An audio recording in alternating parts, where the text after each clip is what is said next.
Hello guys, welcome back to our channel. ഇനി നമ്മൾ ഉണ്ടാക്കാൻ പോകുന്ന ഐറ്റമാണ് കോട്ടയം സ്റ്റൈൽ മീൻപീര. മീൻപീര ഉണ്ടാക്കാൻ വേണ്ടി നമ്മൾ എടുത്തിരിക്കുന്ന മീൻ മത്തിയാണ്. ആദ്യം നമുക്ക് ഇതിനു വേണ്ടിയുള്ള അരപ്പ് തയ്യാറാക്കാം. ഒരു ചെറിയ ജാറിലേക്ക് ആദ്യം ഒരു തേങ്ങ മുഴുവൻ ചിരവി ഇട്ട് കൊടുക്കാം. അതിലേക്ക് ഒരു 10-12 കാന്താരി മുളകും ഒരു 5 കഷ്ണം ചുവന്നുള്ളിയും പിന്നെ 1 സ്പൂൺ മഞ്ഞൾപ്പൊടിയും കൂടെ ചേർത്ത് അരച്ചെടുക്കാം.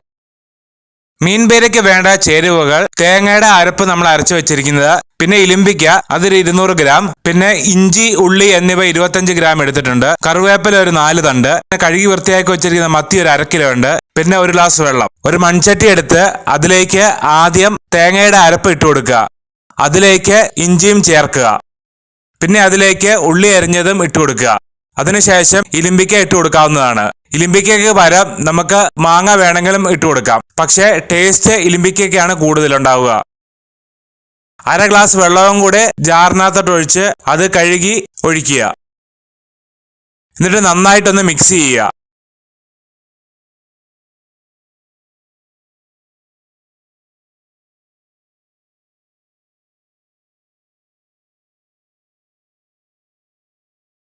ഇതിലേക്ക് 1 സ്പൂൺ ഉപ്പ് കൂടെ ചേർത്ത് നന്നായി ഒന്നുകൂടെ മിക്സ് ചെയ്യുക.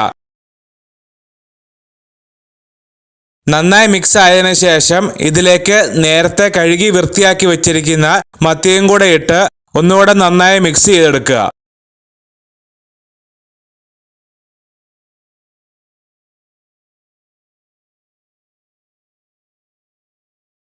നന്നായി മിക്സ് ആയതിനു ശേഷം ലോ ഫ്ലെയിമിൽ സ്റ്റൗവിലേക്ക് നമുക്ക് വെക്കാവുന്നതാണ്. ഒരു അടപ്പ് വെച്ച് ശേഷം വേവിക്കുക. ഒരു 5 മിനിറ്റ് കഴിയുമ്പോൾ അടപ്പ് മാറ്റി ഒന്ന് നന്നായി ചുറ്റിച്ചെടുക്കുക. നമ്മൾ സ്പൂൺ ഉപയോഗിച്ച് ഇളക്കാതിരിക്കുന്നതിനുള്ള കാരണം, സ്പൂൺ ഉപയോഗിച്ച് ഇളക്കിയിട്ടുണ്ടെങ്കിൽ മീൻ പൊടിയാനുള്ള സാധ്യതയുണ്ട്. എന്നിട്ട് ഒരു 5 മിനിറ്റ് കൂടെ അടച്ചു വെച്ച് വേവിക്കുക.